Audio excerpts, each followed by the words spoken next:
Ever since my husband's company found its footing, he morphed into a stranger. His affair with another woman became brazen, as if he didn't care about hiding it anymore. When I confronted him, he dismissed my concerns with a mocking laugh. "You're worthless, living off my earnings. Be thankful I even bother with you," he spat, his contempt oozing with every word. "Get a job if you're so unhappy."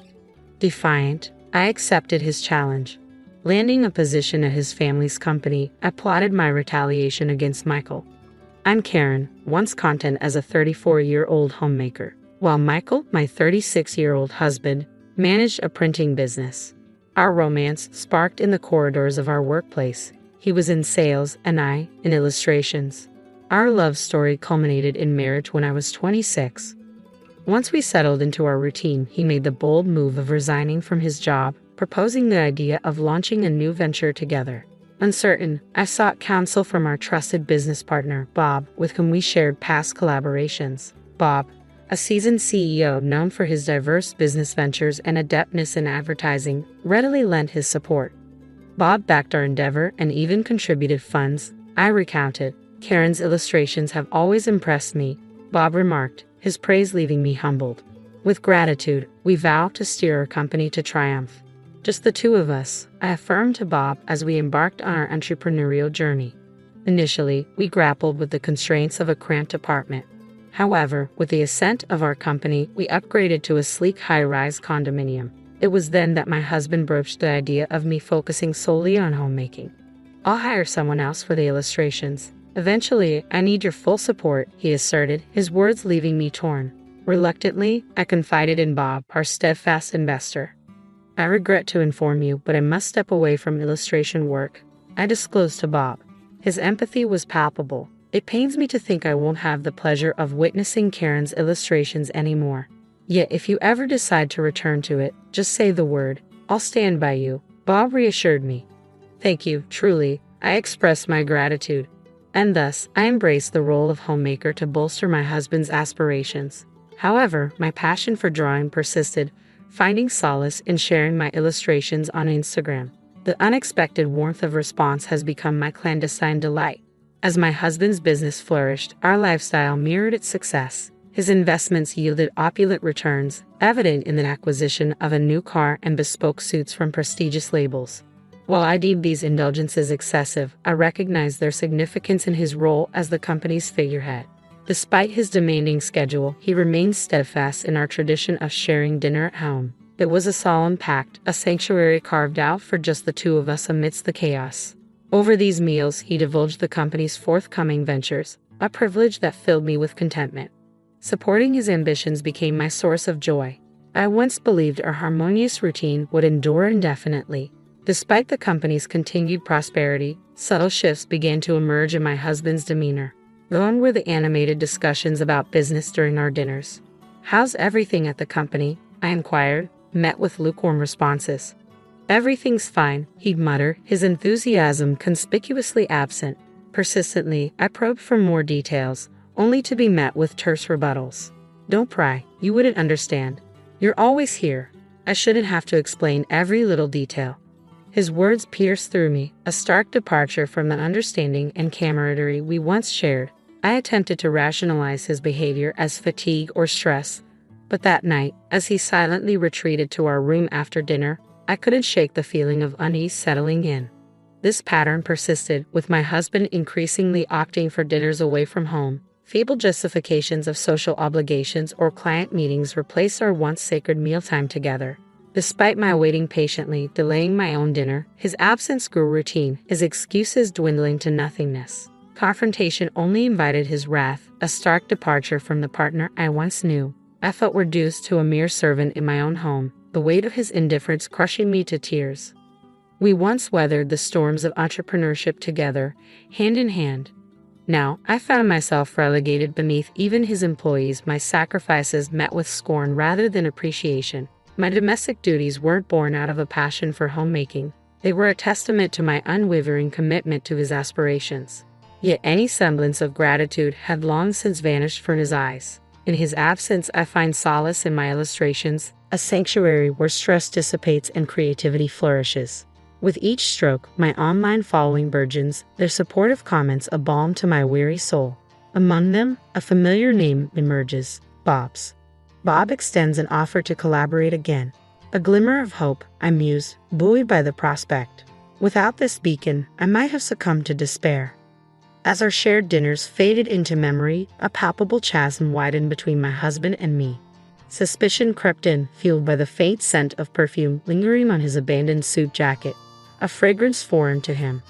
When confronted, he flippantly dismissed it as a triviality, a smirk playing on his lips. His nonchalance stoked the embers of my long-suppressed sorrow, igniting them into a fiery rage. Enough with the charade, I resolved. Left alone in the confines of our home, relegated to mundane chores, the gnawing fear of societal abandonment gnawed at my sanity with each passing day. My friends could only offer envy, while my parents dismissed my concerns as trivial luxuries. Left to grapple with my turmoil, alone, I bore the weight of my suspicions in solitude. Then, one fateful evening, my husband returned home inebriated. Amidst my desperate efforts to tend to him, a damning discovery awaited, a crimson imprint adorning his shirt collar. Its presence could not be dismissed as innocent, a glaring testament to another woman's trespass. In that moment, I unearthed undeniable evidence of my husband's betrayal. With resolve coursing through my veins, I confronted him the following day, brandishing the damning garment. "Where were you last night, and what is this?" I demanded, pointing to the incriminating mark. Though caught off guard by the lipstick stain, my husband remained eerily composed in the face of my accusation. "I was out with friends at a bar. Must have happened then, right? You'd need to take off your jacket for that. Didn't you notice?" he retorted, his words laced with defiance. Unconvinced by his feeble alibi, I responded, "I don't recall." With a sudden motion, my husband rose from his seat, his hand connecting with my cheek in a searing slap. Stunned, I stumbled backward, reeling from the unexpected blow, the sting of pain radiating across my skin. "When will you understand? Who do you think is providing for us?" he spat before retreating to his sanctuary. I watched his departure, tears tracing silent paths down my cheeks. In that moment, the truth struck with brutal clarity. My husband's love had waned, leaving behind a cavernous void. I was left shattered by the cold reality of our fractured relationship. From that day forth, my husband's temper became increasingly volatile. His displeasure manifested in violent outbursts, whether it be at a meal I had prepared or any perceived infraction. The once tender moments of our marriage were now eclipsed by a shadow of fear and uncertainty. "This tastes atrocious. Do you even pay attention to what I eat? If you want to keep being my wife, you better sharpen your culinary skills," my husband berated before storming out of the room. "I'll dine out. Eating this would sabotage my productivity," he declared. I trailed after him, desperation evident in my voice. "Please wait. I want to prepare meals you enjoy. But you're never home or communicate with me. How can I cater to your tastes like that?" My husband clicked his tongue in irritation at my plea. "Should we just divorce then?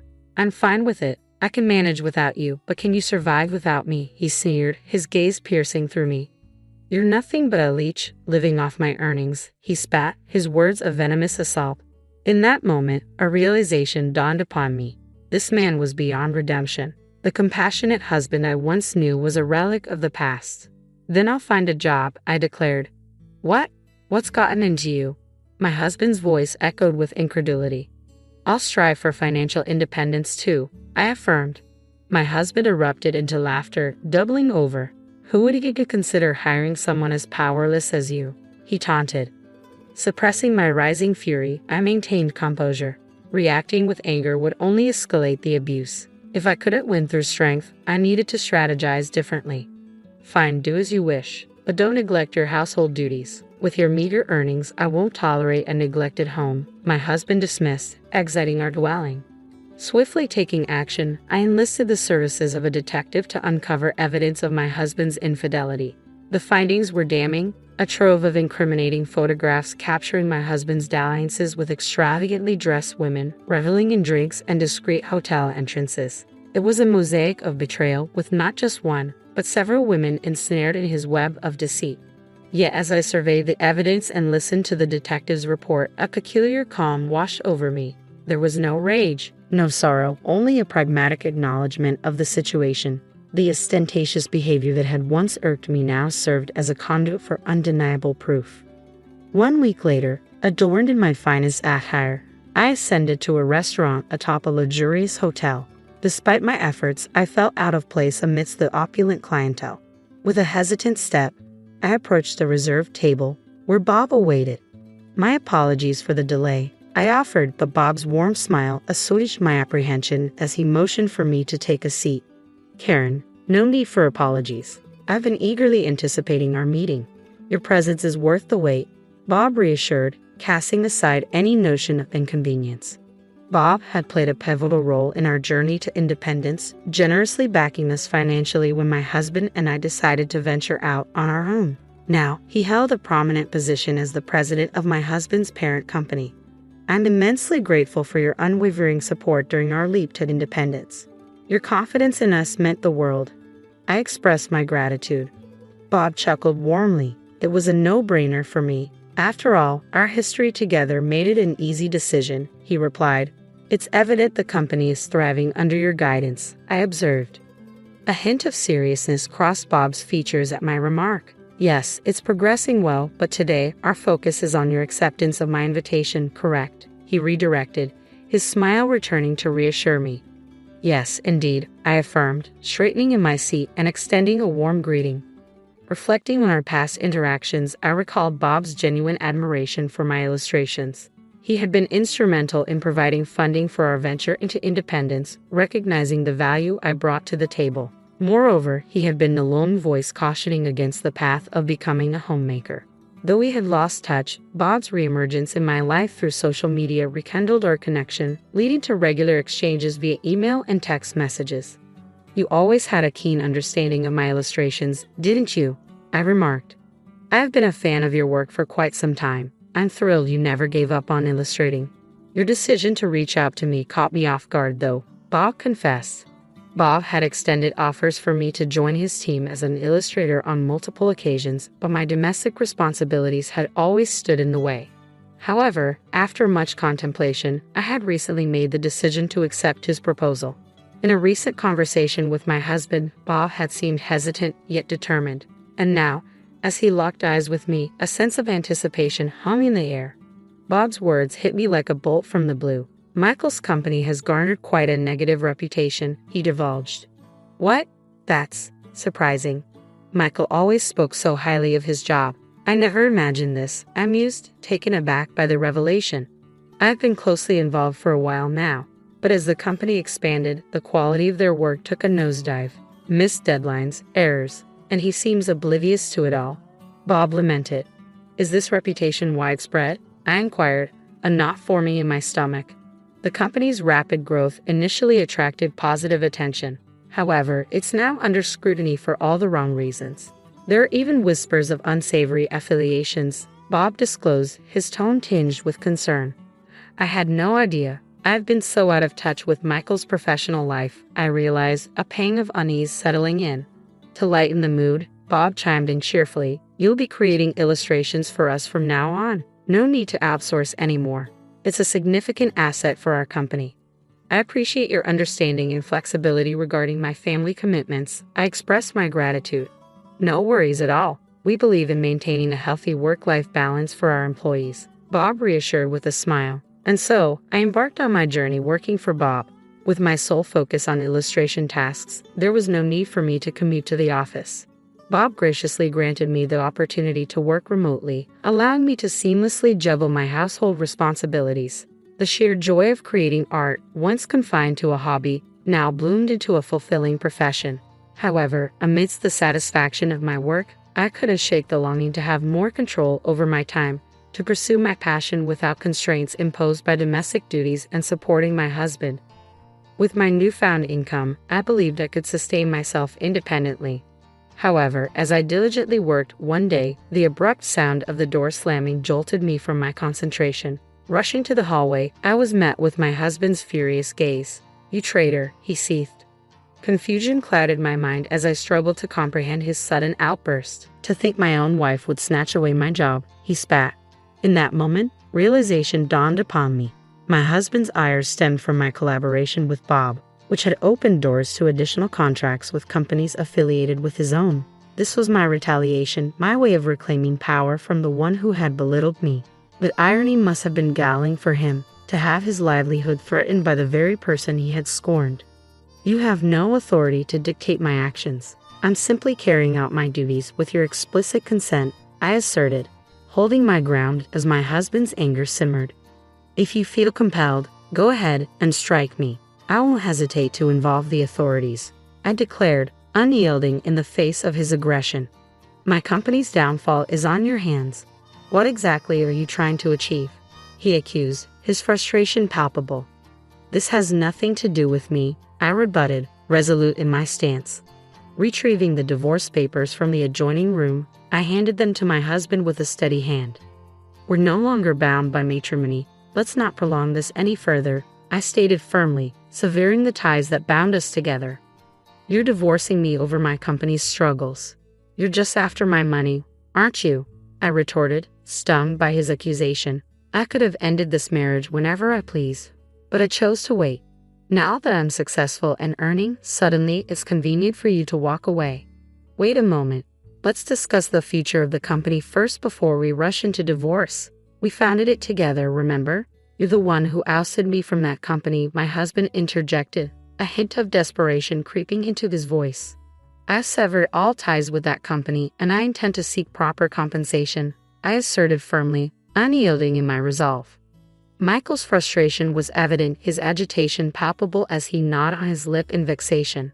How shameless can you be? You have no right to talk about compensation when you're the one initiating the divorce.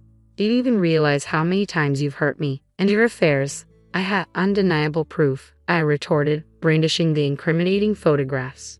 As he beheld the evidence of his infidelity, my husband's facade crumbled, and he sank to his knees, pleading with desperation.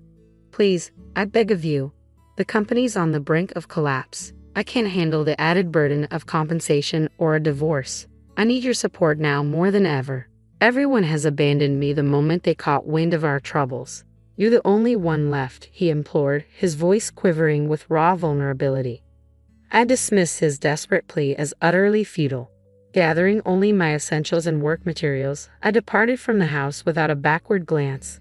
My return home only occurred once the divorce proceedings were concluded, solely to retrieve my belongings. By then, my husband's company was hemorrhaging mistakes, and he found himself deserted by all. Reduced to pleading for funds to compensate me, he spent his days in a pitiful state.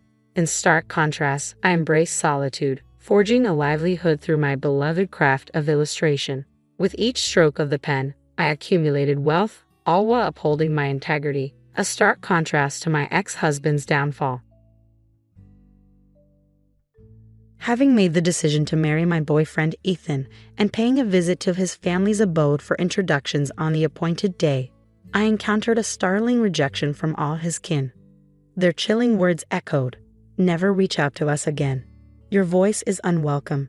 It seemed their upbringing, steeped in adulation for their physical charms, had fostered an environment of harshness and envy towards those who possessed what they lacked.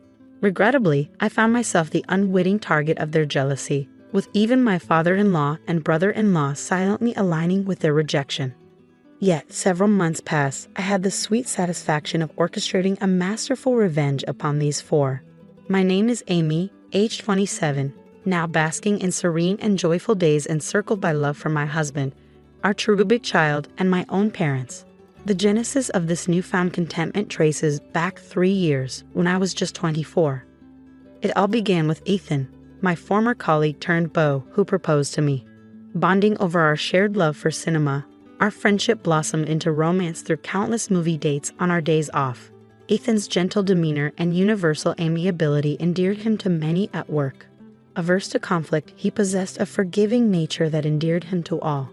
From the moment I joined the company, Ethan intrigued me, so when he finally mustered the courage to ask me out, I was elated, eagerly anticipating each day at work. During moments of professional missteps and personal lows, he offered unwavering support, fostering a natural desire within me. I want to spend my life with this man. Ethan harbored ambitions of launching his own business down the line, and I was eager to stand by his side, offering unwavering support every step of the way. When he proposed to me, my heart soared with joy. There was no hesitation. I accepted his proposal without a second thought, resolved to spend my life with him. The weekend following Ethan's heartfelt proposal, we promptly journeyed to my family's abode. Introducing Ethan to my parents and sharing our plans to wed, Ethan's warmth and charm extended effortlessly to my family, effortlessly bonding with my father over drinks and conversation.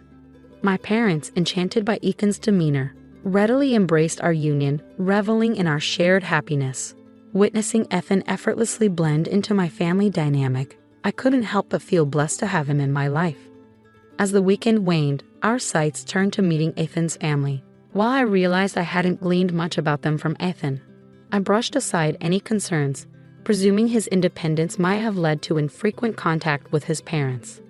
The eve of our visit, during a casual phone call with Ethan discussing our plans for the morrow, he cryptically mentioned, "My parents might come off a bit peculiar, but don't dwell on it too much." His words sparked a twinge of apprehension, but with the early morning looming, I chose to set aside any worries and retire for the night around 10 p.m. The following day, Ethan and I rendered his vows at the station, embarking together towards his family residence. It marked my inaugural visit to his familial abode, and despite my attempts to quell my nerves, a persistent jitteriness lingered throughout the morning.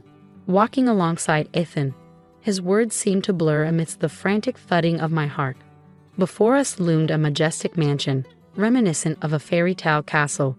The sprawling garden only intensified my trepidation as I pondered Ethan's upbringing in such opulent surroundings. Yet, his reassuring smile offered some solace as he gently remarked, "Feeling nervous? It's all right, let's proceed." Upon a grand entrance, my mother-in-law greeted us warmly, her graceful demeanor and impeccable appearance exuding elegance. Her welcoming demeanor momentarily eased my apprehension. Once inside, the rest of the family, save for my mother-in-law, greeted me with smiles, alleviating some of my unease. Finding myself warmly embraced, I settled onto the sofa, engaging in pleasant conversation over dinner before proudly announcing our engagement to all present. Ethan's family beamed with delight, particularly my mother-in-law and sister-in-law, who expressed their excitement at welcoming me into the family with endearing words. "We're thrilled to have such a charming addition to our family." Their warm reception touched me deeply, fostering a sense of belonging. As the pleasant conversation flowed, I learned more about Ethan's family. His father managed a successful company specializing in package tours, while his brother, an executive director within the same company, harbored aspirations of eventually assuming its leadership. Meanwhile, my mother-in-law and sister-in-law gracefully balanced their roles as homemakers, enriching their lives with pursuits like dance classes and flower arrangement lessons. My sister-in-law, radiating confidence with her impeccable appearance, left a lasting impression. Meanwhile, my father-in-law's kindness and affable demeanor put me at ease, his engaging conversation effortlessly quelling any nerves. I found solace in his amiable presence, genuinely grateful for his warmth. However, the harmonious atmosphere was briefly disrupted by a question from my father-in-law, inquiring about my employment status at the same company as Ethan. I clarified that I held a permanent position, having joined as a regular employee following my graduation from Harvard University. His pride in my accomplishments was palpable, his admiration evident as he praised my achievements. The ensuing praise from both my father-in-law and Ethan left me feeling slightly embarrassed yet profoundly touched by their words of admiration and support. In reality, my journey led me to a prestigious university in the United States, where I dedicated myself to studies even at the expense of sleep during my high school years. My parents, despite limited means, toiled relentlessly to afford my college education. Fueled by a deep-seated determination to secure a promising career and ultimately repay my parents' sacrifices, I poured my heart into every endeavor. Engrossed in lively conversation with others, I couldn't help but notice the sudden silence from my mother-in-law and sister-in-law. A pang of apprehension gripped me, prompting a frantic search for a change of topic. Observing a striking arrangement of flowers adorning the table, I ventured a compliment only to be met with a sharp retort from my mother-in-law, questioning the sincerity of my interest in housewives' pastimes, given my professional stature. Bewildered by her abrupt shift in demeanor, I struggled to comprehend the underlying hostility. Echoing her sentiments, my sister-in-law insinuated that my academic background might lead me to dismiss their pursuits as trivial. I never intended such implications, yet found myself at a loss for words, choking back tears of frustration. Ethan swiftly intervened, rebuking their baseless assumptions and defending my character. Though his words offered solace, I remained mute, unable to muster a response, my gaze fixed downward. Surveying the room, I noted my father-in-law, inebriated and slumbering on the sofa since noon, alongside my disinterested brother-in-law, idly scrolling through his phone. Sensing the palpable tension, Ethan tactfully suggested bringing the gathering to a close, offering a much-needed reprieve from the stifling atmosphere. As we made our way back to the station, Ethan offered his apologies, explaining, "I'm sorry about today. My mom and sister have quite the pride. They're particularly touchy about their high school education." Later, Ethan revealed that his mother-in-law had worked at a flower shop straight out of high school, where his father-in-law had become enamored with her at first sight.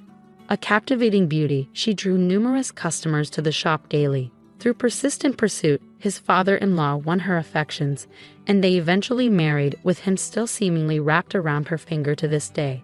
Similarly, his sister-in-law, a striking woman, had reconnected with Ethan's brother-in-law at a high school reunion in their early 20s. Enchanted by her transformation, he pursued her relentlessly until they became a couple.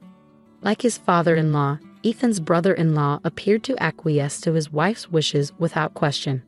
Despite my advanced education, I struggled to comprehend their insecurities.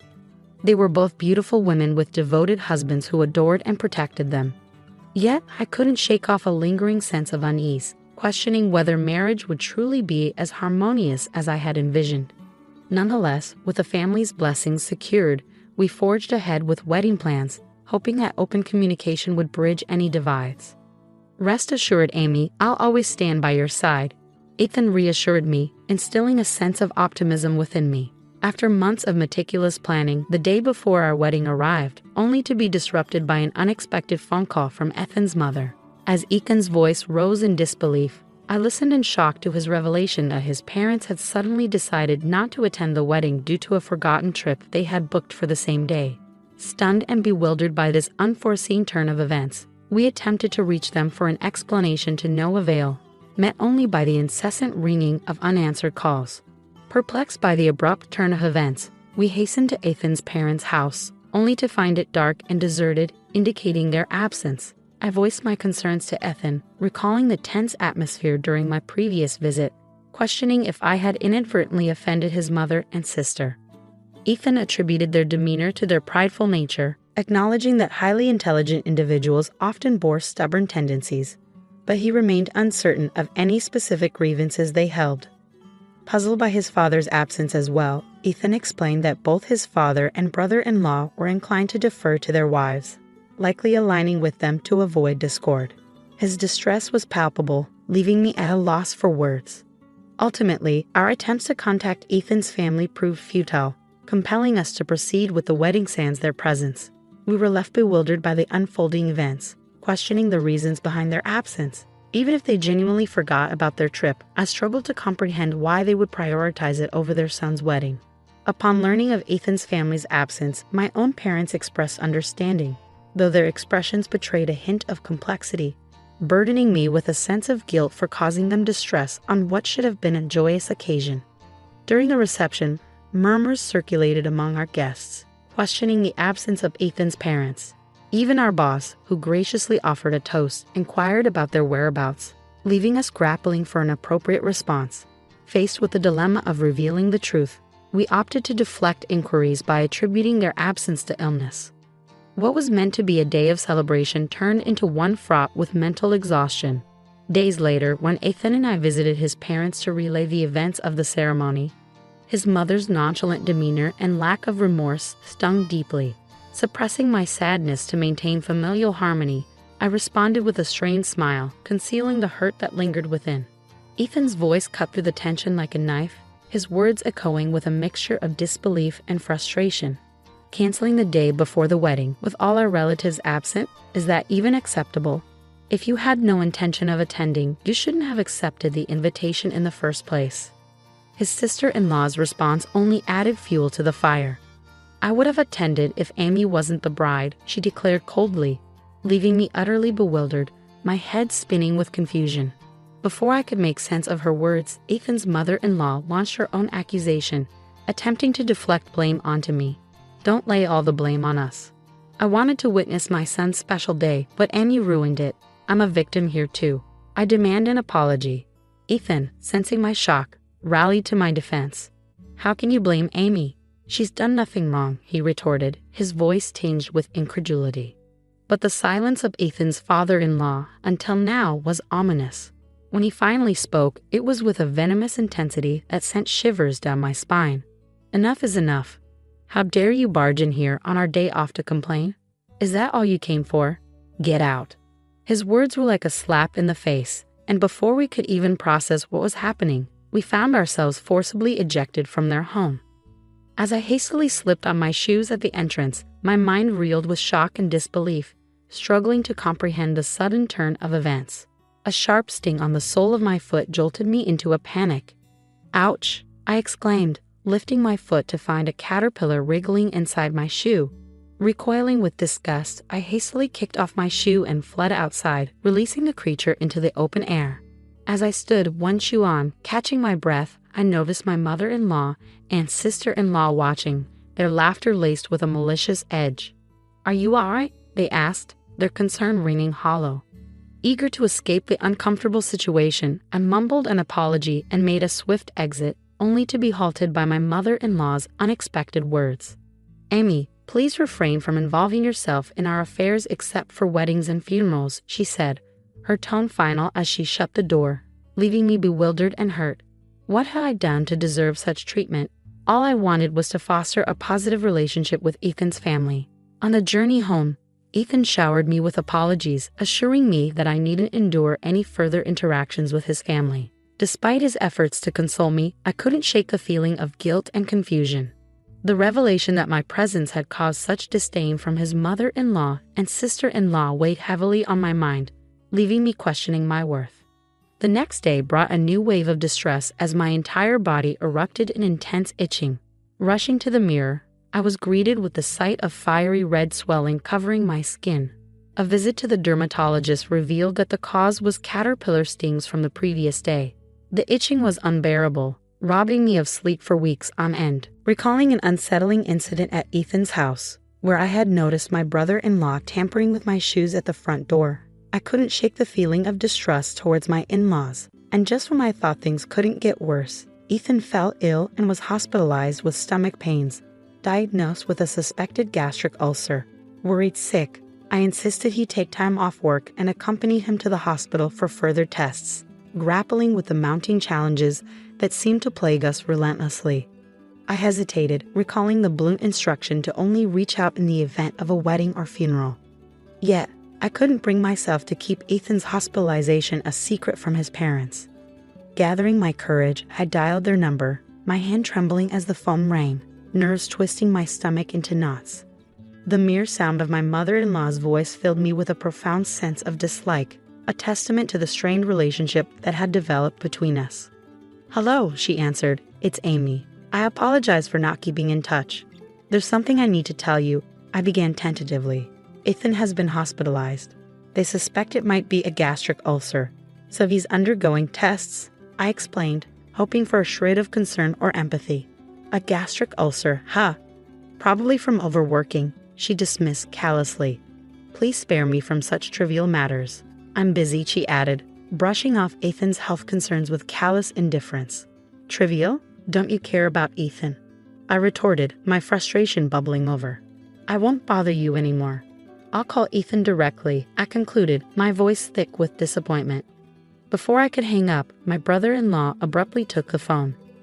You're too persistent. Can't you read the room? He chastised. Whether Ethan's in the hospital or not, your constant calls are irritating, he snapped before ending the call abruptly. The abrupt click of the line cutting off left me reeling, a surge of indignation coursing through me. The callous rejection from my in-laws, their harsh words cutting deeper than I had anticipated, shattered any lingering hope of reconciliation. In that moment, I made a solemn vow to myself. If they don't want me to contact them, fine. I want nothing to do with that family anymore. I'll never reach out to them again, no matter the circumstances. Following Ethan's recovery, which proved to be a mild gastric ulcer, he diligently adhered to medication, experiencing a notable improvement in his health. I recounted the entire ordeal to Ethan, who met my explanation with unwavering determination. "Let's distance ourselves from my family," he declared firmly. "The only person who matters to me now is you, Amy. If they can't accept you, then they're not family to me, regardless of blood ties." A year later, Ethan took the leap to pursue his long-standing aspiration of establishing a software sales business, leveraging his prior job experience. His relentless dedication paid off as he tirelessly worked towards realizing his dream. While our venture was still in its nascent stage, witnessing even a fraction of Ethan's vision materialize filled me with profound joy. Our happiness only multiplied with the arrival of our healthy baby boy a year into Ethan's entrepreneurial journey. My parents shared in our elation, frequently visiting us despite the lengthy journey from their home to ours. We opted not to inform Ethan's parents of our son's birth, certain that their indifference would remain unchanged. Their silence following our earlier confrontation offered a sense of relief, freeing us from the burdensome ties of a strained relationship. Several months later, as the global pandemic of the new coronavirus swept across the world, our country declared a state of emergency, urging citizens to stay indoors. News broadcasts were inundated with discussions of the pandemic's impact, particularly on industries such as restaurants and tourism. My heart ached for those affected, though I couldn't help but wonder about Ethan's father's package tour company. Yet it was a passing thought, and any satisfaction I derived from imagining its plight was fleeting. Despite the challenging circumstances, Ethan's business flourished. While the initial phase of our entrepreneurial journey saw some financial instability, recent months had brought a surge in income, surpassing even Ethan's earnings as an employee. Our future looked promising, a testament to our resilience in the face of adversity. During this period, Ethan began receiving numerous calls from his parents' home. Despite the persistent attempts at communication, Ethan appeared determined to avoid any interaction, intentionally ignoring the calls and disregarding voicemails left behind. I often reassured him, "You don't need to worry about me. It's all right to reach out to them."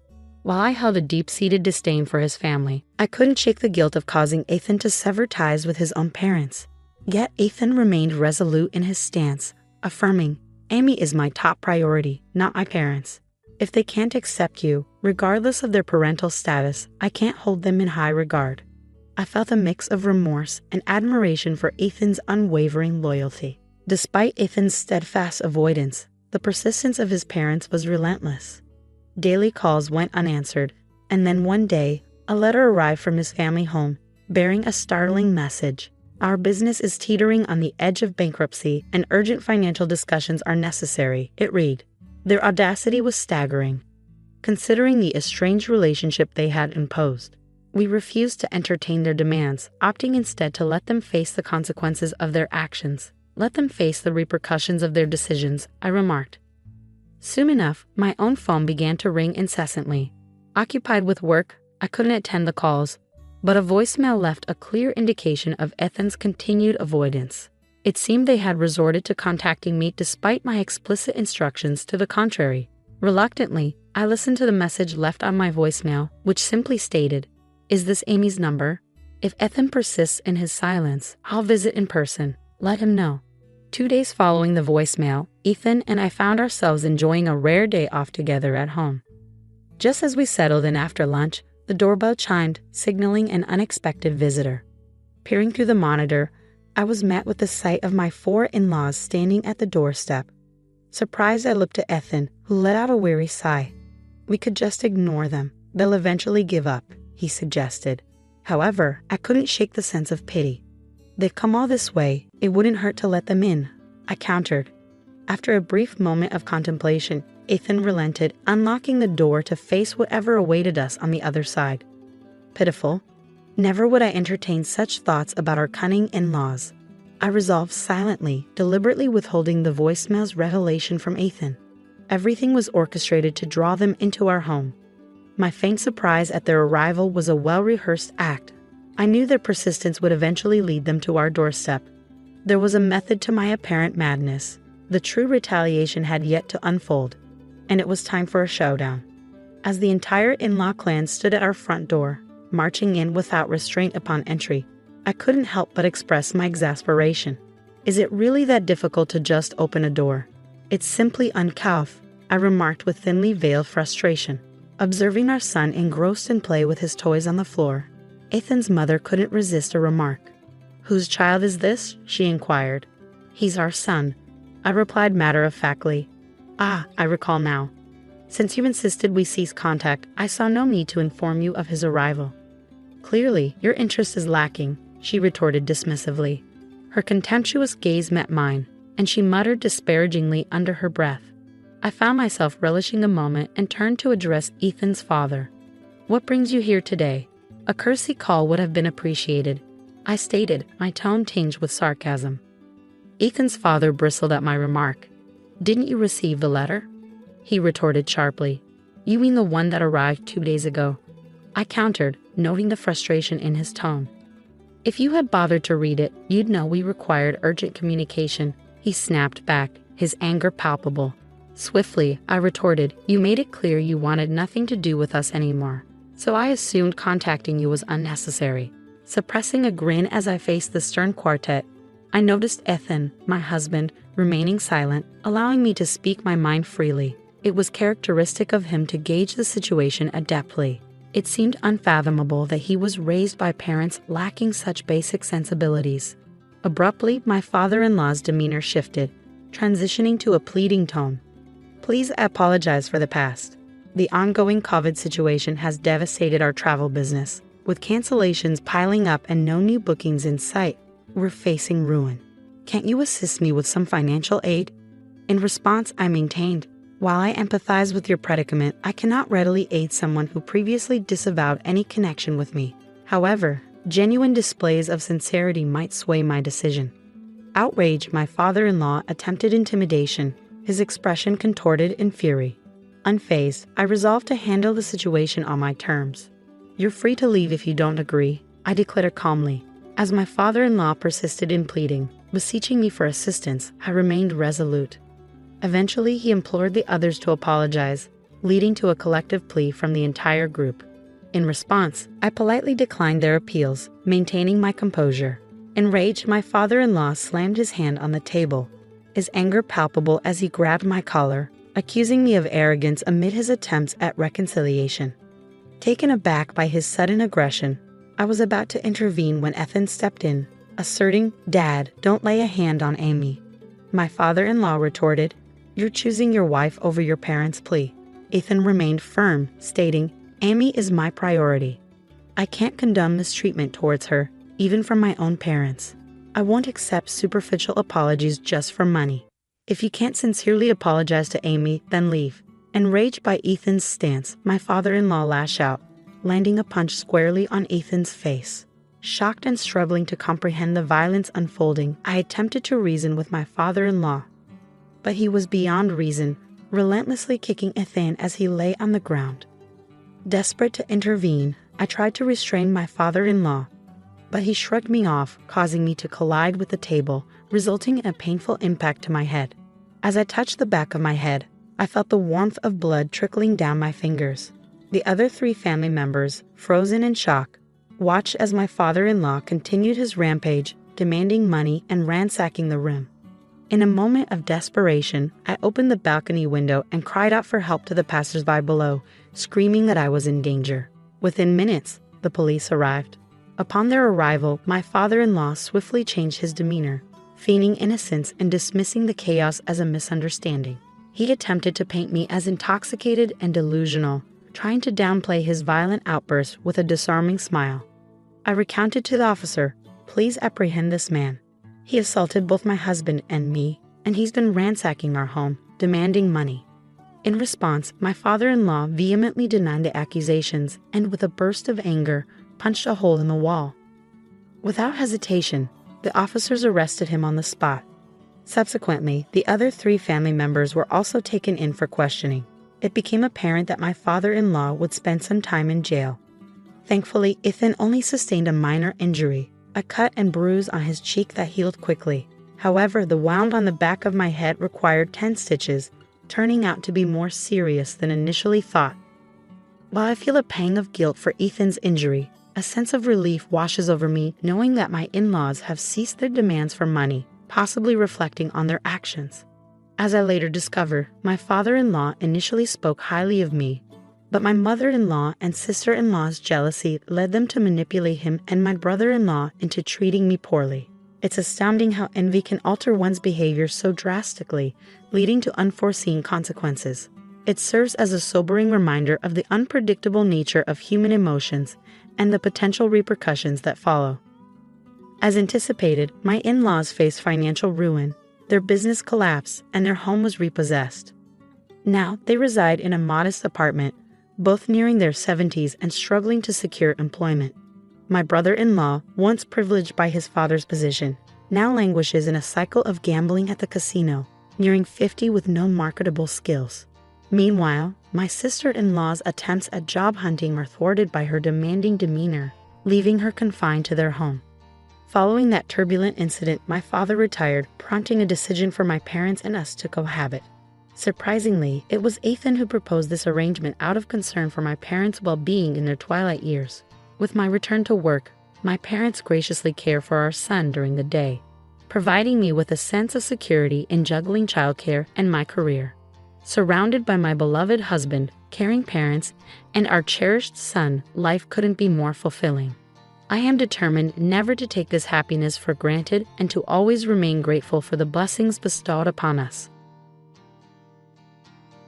My husband's estate, valued at $80 million along with this house, will be inherited by me as we have no children. My sister-in-law's demeanor is always a challenge to contend with. My name is Emma, a 45-year-old who works part-time. My husband and I are blessed with 2 sons, one a senior and the other a sophomore in high school. The elder one is currently preparing for his college entrance exams, aspiring to follow his passion for law. His ambition was ignited at a tender age, likely influenced by my brother Oliver, who is a seasoned lawyer. A few years back, Oliver established his own law firm, which my eldest son admires greatly. From his early years, my son demonstrated a knack for academic excellence, a trait that Oliver wholeheartedly encouraged upon learning of his nephew's aspirations. Whenever they meet, my son reaffirms his goal to emulate his uncle's legal career, to which Oliver responds with a warm chuckle, urging him to swiftly pursue his dreams and walk in his footsteps. When my brother, who was married but childless, came to visit, he delighted in playing with my sons and showering them with affection. His wife, a woman a decade his junior, kept her distance from our family, rarely gracing our home with her presence. As a result, our interactions with her were few and far between. My brother and I endured the loss of our parents at a young age, leading him to step into a parental role when I was on the brink of marriage. Soon after my wedding, he followed suit and tied the knot himself. My husband and I felt reassured when we learned of my brother's intention to marry a younger woman. However, upon meeting his fiancée, I was taken aback by her perpetually sullen demeanor. We had anticipated joyous exchanges, considering she was about to marry into our family, yet her expression remained persistently glum as she regarded us. In the presence of my brother and his fiancée, I offered a superficial compliment, saying, "You two make a great pair." Yet my true sentiments emerge only in the quiet moments at home with my husband. I couldn't shake off the curiosity about why she seemed so discontented. As their marriage was sealed, my husband echoed my concerns, remarking with a hint of worry she didn't seem particularly joyful as a bride. "It's a bit concerning, isn't it?" Shortly before their wedding, my brother tied the knot with his 10 years younger fiancée. To celebrate, my husband, our children, and I paid them a visit at their newly acquired house. The grandeur of the place left me in awe, a testament to my brother's success as a law firm owner. However, the absence of my sister-in-law raised eyebrows. In jest, my husband quipped to my brother, "Has your wife already abandoned ship?" Though meant in good humor, the tension in my brother's reaction left us both uneasy. According to him, whenever there's trouble, his wife retreats to her parents' home. Today, she stayed over to celebrate her mother's birthday. My husband's expression drooped, perhaps regretting his attempt at humor. Then, out of the blue, my brother posed a serious question with a poker face. "If I were ever unable to have children, would you consider letting me adopt one of yours?" I initially brushed it off as a jest, but my brother's earnest demeanor suggested otherwise. Stunned by the unexpected proposal, I found myself unable to respond, while my husband, with a chuckle, replied, "Who knows what the future holds? Let's cross that bridge when we come to it. If you're serious, and if our children are comfortable with it, we can discuss it then." Though my husband seemed to take it lightly, I couldn't shake off the underlying concerns about both the adoption suggestion and the strained relationship between my brother and his wife. It wasn't my place to interfere in their marital issues, but I couldn't help but worry. Subsequently, whether it was our visits to my brother's home or his visits to ours, he always came alone. His wife was conspicuously absent, further fueling my apprehensions. My brother never brought up his wife, so I refrained from prying into their relationship. After over a decade of marriage, her presence faded into obscurity in my mind. This year, as my eldest son's acceptance into his dream law school was celebrated at our house, my brother broached the topic of adoption once again. "Just as I mentioned before, would you consider allowing me to adopt one of your children?" he inquired. Their inability to conceive led him to revisit the idea. The last time we discussed it, they were newlyweds, so there was no urgency. Yet this time, my brother's tone conveyed seriousness. Despite the weight of the proposal, my husband's response was swift and nonchalant. "Would you prefer our eldest son, considering his ambition to become a lawyer?" he quipped. While my husband's manner seemed casual, I remained cautious, mindful of the profound impact such a decision would have on our sons' lives. Even though my brother, their uncle, would be adopting them, I couldn't shake the worry about my sister-in-law's potential treatment of my sons, who wouldn't be her own flesh and blood. Seeking reassurance, I cautiously asked my brother, "Is your wife on board with the adoption?" His response, accompanied by a wry smile, was somewhat comforting. "Don't fret over her. We've discussed it already," he assured me. While I felt relieved knowing they had addressed the matter, I couldn't reach a decision immediately. Instead, I resolved to involve my sons in the discussion and let them weigh in, considering they were already in high school and capable of making their own choices. We left the matter unresolved that day, but a few days later, I received an urgent call from my brother's lawyer's office. They informed me that he had collapsed and was rushed to the hospital. Frantically, I made my way there, only to find the law firm staff anxiously awaiting news. It appeared my brother had suffered a stroke at work and was now unconscious. Once I arrived, the law firm staff departed, leaving me to confront the worrying situation alone. The law firm staff also mentioned they couldn't reach my sister-in-law. I tried calling the landline, but received no answer, and I didn't have her cell phone number. Eventually, my husband and younger son arrived, but still there was no luck reaching her. It was my younger son who stumbled upon a smartphone amidst my brother's belongings. With some effort, we managed to unlock it and began searching for her contact details. When she finally picked up the call from that phone, her response was laced with anger. "I warned you not to call again. I'll take legal action," she snapped. Attempting to convey urgency amidst her tirade, I interjected, "It's Emma, Oliver's sister. My brother has collapsed and is in the hospital." Her tone softened upon realizing it was me on the line. "Oh, I'm terribly sorry. I mistook you for Oliver. You said he collapsed?" she inquired. After updating her on my brother's condition and the hospital he was admitted to, her response took a surprisingly casual turn. "I'm unable to come to the hospital right now due to prior commitments. Please keep me informed," she requested before abruptly ending the call. I couldn't help but wonder if my sister-in-law had more pressing matters to attend to, especially considering her husband's illness. With the realization that she wouldn't be of any assistance, we resolved to care for my brother ourselves. Since my eldest son had completed his university entrance exams and was spending most of his time at home, he took on the responsibility of visiting my brother daily on my behalf. Despite our efforts, my brother remained unconscious and in critical condition. However, my sister-in-law never reached out or made an appearance at the hospital. Nearly a week after my brother was admitted, I made another attempt to contact her. This time, she answered the phone promptly, her tone oddly cheerful. "What's the matter? Is he dead?"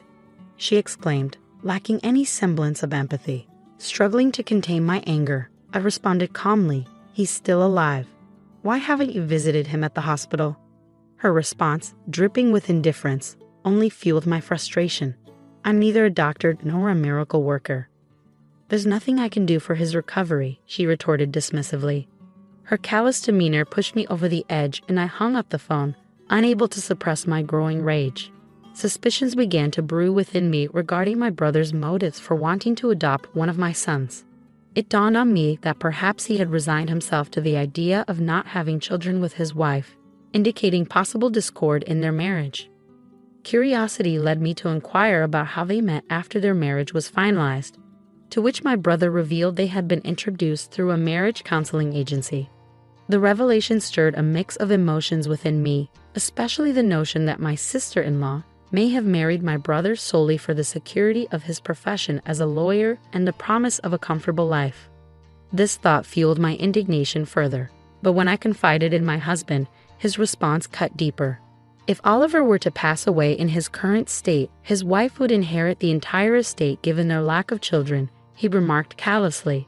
As my brother joined us to celebrate my eldest son's recent achievements and broached the topic of adoption, I couldn't shake the suspicion that perhaps his interest stemmed from considerations of inheritance rather than genuine familial intentions. I wish I could have reached a decision then and there, but the situation left me feeling powerless. After my brother's departure that day, I casually broached the topic with my two sons. To my surprise, my younger son expressed eagerness to be adopted, viewing it as a ticket to an easier life under Oliver's wing. Unlike his older brother, he seemed content to go with the flow, lacking clear aspirations for the future. I had anticipated my eldest son, who admired his brother, to follow suit, but his response caught me off guard. "I don't want to be adopted," he declared firmly. "As the eldest, it's my responsibility to take care of you, Mom, and Dad." His words filled me with pride, yet I couldn't shake the feeling that my eldest son, with his ambition to become a lawyer, was the more suitable candidate for adoption. Although I longed to initiate the adoption process on behalf of my unconscious brother, the circumstances thwarted my efforts. Despite my reluctance to claim any share of my brother's inheritance, I couldn't bear the thought of a single penny falling into the hands of my sister-in-law, who seemed to be eagerly awaiting his demise. I could only hold on to the hope of my brother's recovery, but it never came to fruition. Days later, he passed away, leaving me with the solemn duty of informing my sister-in-law. "My brother has passed away. Can we arrange a funeral?" I conveyed the somber news. To my surprise, her response was oddly cheerful. "You have the final say. Just please don't involve me in any formalities," she replied before abruptly ending the call. Feeling a surge of frustration, I held back my emotions as my husband and I took charge of planning the funeral. With assistance from the law firm's staff, we navigated through the arrangements. While my husband expressed concerns about the firm's future, my brother had already ensured its stability by entrusting its management to a capable individual. Thus, the firm would continue to operate seamlessly as a corporation. At the funeral, the turnout was overwhelming, with countless wreaths brought in to pay respects. The hall overflowed with mourners, a testament to the profound impact my brother had on so many lives. As the funeral unfolded, I found myself once again marveling at the incredible person my brother had been. Alongside me, my son lent a hand in the somber proceedings. However, his mood darkened upon witnessing the notable figures in attendance, presidents of major corporations, politicians, and other dignitaries. "I should have been the one adopted," he lamented bitterly. "I never realized how remarkable he truly was." My husband and I empathized with his sorrow, understanding the weight of his realization. As I fulfilled my role as a pallbearer, no one questioned the absence of my sister-in-law, nor was it brought up in conversation. I couldn't help but wonder if we were the only ones privy to the knowledge of my brother's marriage. They hadn't had a wedding ceremony, instead they simply embarked on a honeymoon. It dawned on me that even our relatives might have been unaware of their marital status. Reflecting on the situation, I couldn't help but harbor regrets. If only they hadn't married, there wouldn't be a need for a wife who failed to show up at her husband's funeral, and I lamented not allowing my brother to adopt my younger son sooner, fearing that she might seize control of my brother's estate with the support of the law firm's staff. The funeral for my brother had concluded, and I extended invitations for everyone to gather at his house for a meal, expressing my gratitude. "Thanks to all of you, my brother will be able to rest in peace," I said, my voice laden with sorrow. As we mourned together, my sister-in-law made a sudden appearance, clad in a flashy pink coat, as if timed to coincide with the conclusion of the funeral. Addressing her with a mix of surprise and suspicion, I asked, Why have you chosen this moment to come?" With a wide grin on her face, she spoke loudly for all to hear. "As my husband's wife, I inherit his estate, valued at $80 million, along with this house. With no children in the picture, everything belongs to me." Her triumphant declaration prompted laughter from my brother's colleagues, leaving us puzzled by their reaction. My sister-in-law shot them a glare and scolded, "What's so funny? How rude." Her smirk quickly faded when one of the lawyers interjected, "We're aware that you're officially divorced." The revelation hit me like a thunderbolt. "You were divorced?" I exclaimed incredulously upon hearing the news the day before my brother's collapse. Glancing at my sister-in-law's visage, I saw a chilling expression etched across her features as she locked eyes with the individuals who had unveiled the truth. As she gritted her teeth, another lawyer interjected, "I've also heard that you were ordered to pay alimony due to the affair that led to the divorce. It's unavoidable." Furious, my sister-in-law directed her glare at the lawyer who spoke, snapping, "I'm not obligated to pay alimony anymore. There's no one left to pay." Her words dripped with disdain, but she was swiftly rebutted by the legal expert. "The right to alimony also transfers upon inheritance, so you'll still owe it to Emma, the sole inheritor." It dawned on me for the first time that I was the sole inheritor of my brother's estate. With their divorce finalized and our parents no longer alive, I was left as the last remaining family member. She seemed to grasp the reality of the situation, her expression morphing into one of horror as she locked eyes with me, prompting me to instinctively step back. Yet her demeanor remained defiant as she resumed her tirade. "Don't I deserve half of the estate now that the divorce is settled?" A lawyer, looking dismayed, interjected, "Didn't Oliver provide you with funds upon the finalization of the divorce?" "I have the receipt certificate." Another lawyer chimed in, "He also acquired a house prior to the marriage, so it isn't subject to property division." I found a sense of satisfaction in witnessing her being lectured by the lawyers. Despite her protestations, she appeared to recall something and chuckled lightly as she continued, "There's still the life insurance. I should be the beneficiary." Her resilience impressed me, navigating through a hostile environment where everyone seemed to be against her. Then, with a smirk, she added, "I changed the beneficiary of Oliver's life insurance to myself." However, the lawyer promptly refuted her claim regarding the life insurance, stating, "Oliver was a resolute individual, so it's likely he made the change upon finalizing the divorce." As I sifted through my brother's belongings, I stumbled upon the life insurance policy, but my sister-in-law caught sight of it. Swiftly, she snatched the document from my grasp, her impatience evident as she scrutinized the beneficiary. However, her demeanor shifted to one of disappointment as she handed the certificate back to me, her shoulders slumping in defeat. It was then that I noticed the beneficiary was me. Realizing her efforts were futile, my sister-in-law blurted out her true sentiments without filter. "I married a lawyer because I thought he was wealthy. But all I got was a pittance, and now I have to pay alimony. It's a colossal mistake." In response, the lawyer's expression hardened as he retorted. Oliver expressed similar sentiments. He regretted seeking the counsel of a marriage counselor, lamenting the monumental mistake he had made. Although my brother never confided such sentiments to me, his honesty was well known among his colleagues and subordinates. Faced with undeniable facts, my sister-in-law turned on her heel and departed from my brother's house. As time passed, she found herself obligated to pay alimony in installments, despite lacking stable employment. Desperate to fulfill her financial obligations, she hastily sought out employment opportunities. However, her lack of commitment led to a string of short-lived jobs. In a desperate attempt to secure quick wealth, she returned to the marriage counseling agency and set her sights on a wealthy individual. Deceiving him with promises of financial gain through marriage, she exploited his trust and attempted to swindle him. Yet, her scheme unraveled swiftly when the man saw through her deceit and reported her to the authorities. Subsequently, she was arrested for marriage fraud, facing the consequences of her actions. According to a lawyer from my brother's law firm who disclosed the truth, no alimony was ever paid to me. When I consulted the lawyer regarding the situation, I was informed of the recent developments. It was in May when the lawyer relayed the news that my sister-in-law had been apprehended. With her arrest, the likelihood of receiving alimony payments seemed slim in the foreseeable future. However, alimony wasn't my foremost concern. What I truly desired was to witness her facing the consequences of her actions and enduring a fate befitting her deeds. I firmly believe my brother would concur, which is why I wish for thorough police investigation into her other transgressions. I hope she's charged as a felon and brought to justice in court. Meanwhile, my family relocated to a house left behind by my brother, unexpectedly inheriting his property.